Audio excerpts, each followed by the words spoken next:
Undang-Undang Dasar Republik Indonesia tahun 1945 menyatakan secara tegas bahwa negara Indonesia adalah negara hukum. Prinsip negara hukum menuntut adanya jaminan kesederajatan bagi setiap orang di hadapan hukum. Oleh karena itu, Undang-Undang Dasar juga menentukan bahwa setiap orang itu berhak atas pengakuan jaminan perlindungan dan kepastian hukum yang adil serta perlakuan yang sama di hadapan hukum. Nah, dalam usaha mewujudkan prinsip tersebut dalam kehidupan bermasyarakat dan bernegara, peran dan fungsi advokat itu sebagai profesi yang bebas, mandiri, dan bertanggung jawab merupakan hal yang penting di samping lembaga peradilan dan instansi penegak hukum lainnya seperti polisi, jaksa, dan hakim.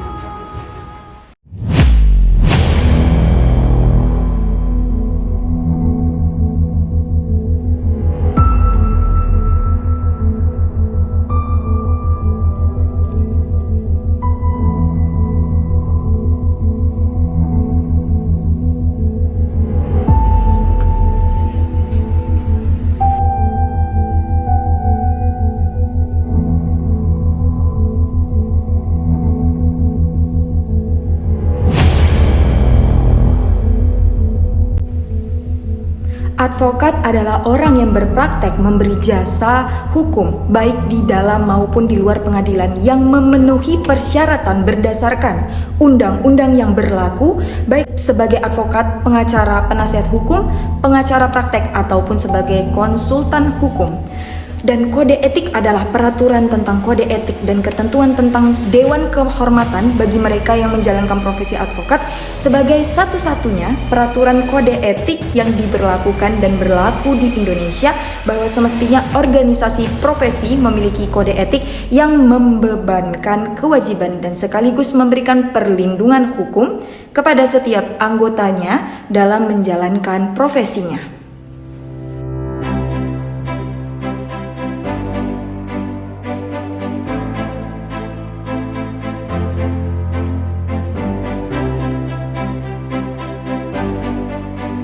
Advokat sebagai profesi terhormat yang dalam menjalankan profesinya berada di bawah perlindungan hukum.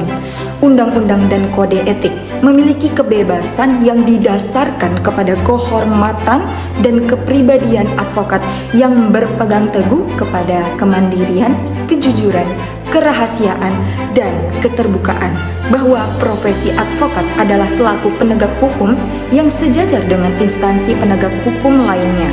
Oleh karena itu, satu sama lainnya harus saling menghargai antara teman sejawat dan juga antara para penegak hukum lainnya. Setiap advokat harus menjaga citra dan martabat, kehormatan profesi, serta setia dan menjunjung tinggi kode etik dan sumpah profesi yang pelaksanaannya diawasi oleh Dewan Kehormatan sebagai suatu lembaga yang eksistensinya dan harus diakui setiap advokat tanpa melihat dari organisasi profesi yang mana ia berasal, dan menjadi anggota yang pada saat mengucapkan sumpah profesinya tersirat pengakuan dan kepatuhan terhadap kode etik advokat yang berlaku. Dengan demikian, kode etik advokat Indonesia adalah sebagai hukum tertinggi dalam menjalankan profesi yang menjamin dan melindungi, namun membebankan kewajiban kepada setiap advokat untuk jujur dan bertanggung jawab dalam menjalankan profesinya, baik kepada klien, pengadilan, negara, atau masyarakat, dan terutama kepada dirinya sendiri. Di sini saya sedikit menjelaskan hasil analisa saya terhadap salah satu putusan Dewan Kehormatan Peradi tentang kasus kode etik profesi advokat.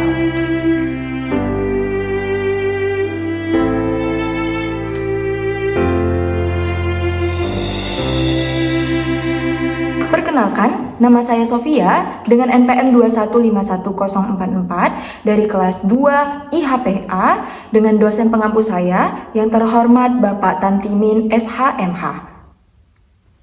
Langsung saja kita masuk ke etika profesi hukum dengan profesi advokat.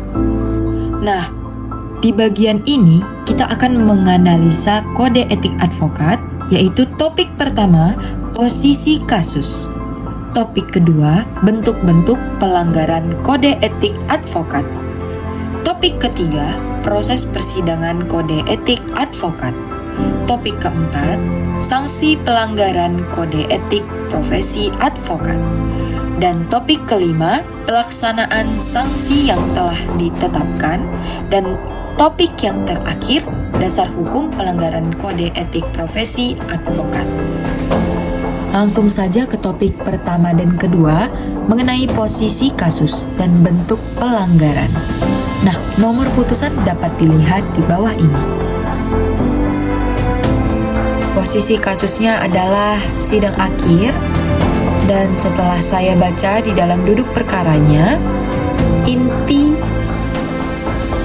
dari kasus tersebut adalah pelanggarannya bahwa pengadu melihat perbuatan teradu itu sangat bertentangan dengan kode etik advokat, sehingga pengadu merasa dirugikan dan kerahasiaan bisnis pengadu seolah-olah tidak dirahasiakan, atau sumber informasinya adalah teradu sendiri, sehingga merusak citra profesi advokat di pemerintahan, masyarakat, dan juga di organisasi profesi, yaitu profesi advokat sendiri, yaitu peradi. Di topik ketiga dan keempat, itu ada proses persidangan kode etik dan sanksi pelanggarannya. Proses persidangannya yaitu menerima dan mengabulkan pengaduan pengadu untuk sebahagian. Lalu sanksi pelanggarannya. Pertama, menghukum teradu yaitu advokat Revi Yulianto SH dengan tindakan atau sanksi berupa pemberhentian sementara dari profesinya sebagai advokat selama 6 bulan, terhitung sejak putusan ini berkekuatan hukum tetap, dan melarang teradu menjalankan profesi advokat di luar maupun di dalam pengadilan. Dan yang kedua, menghukum dan memerintahkan teradu yaitu advokat Revi Yulianto SH membayar biaya perkara di tingkat Dewan Kehormatan Daerah Pekanbaru Perhimpunan Advokat Indonesia sebesar Rp3.500.000. Di topik terakhir, kita akan membahas pelaksanaan sanksi yang telah ditetapkan dan dasar hukum pelanggaran kode etik profesi advokat. Pelaksanaan sanksi yang telah ditetapkan, untuk bahagian ini setelah saya baca, terlapor menerimanya, dikarenakan terlapor tidak ada mengajukan banding ke pengadilan. Dan untuk dasar hukum pelanggaran kode etik bisa dilihat di bawah sini. Selanjutnya, bagaimana pendapat mahasiswa tentang proses dan penerapan sanksi dalam kasus pelanggaran kode etik profesi tersebut? Baik, menurut pendapat pribadi saya, advokat wajib memegang rahasia jabatan tentang hal-hal yang diberitahukan oleh klien secara kepercayaan, dan wajib tetap menjaga rahasia itu setelah berakhirnya hubungan antara advokat dan klien itu. Membuka rahasia klien karena wajib lapor transaksi keuangan mencurigakan, membuat advokat dalam posisi dilematis. Dalam hubungan pemberian jasa hukum, khususnya hubungan advokat dengan kliennya, kepercayaan atau trust adalah modal penting. Kepercayaan klien terhadap pengacaranya diikuti dengan sikap sang advokat menjaga rahasia sang klien. Rahasia itu bahkan perlu tetap dijaga hingga berakhirnya hubungan pemberian jasa. Runtuhnya kepercayaan klien terhadap seorang advokat berimbas pada opsi lain. Klien akan mencabut kuasa dan memberikan kepercayaan kepada advokat dari firma hukum lain. Intinya, hubungan advokat dengan klien dibangun atas dasar kepercayaan. Tanpa adanya kepercayaan, maka klien tidak akan menghubungi advokat.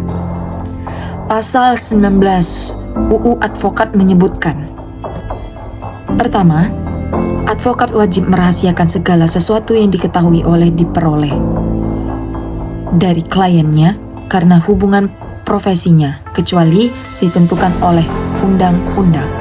Yang kedua, advokat berhak atas kerahasiaan hubungan hubungannya dengan klien, termasuk perlindungan atas berkas dan dokumen terhadap penyitaan atau pemeriksaan dan perlindungan terhadap penyadapan atas komunikasi elektronik advokat.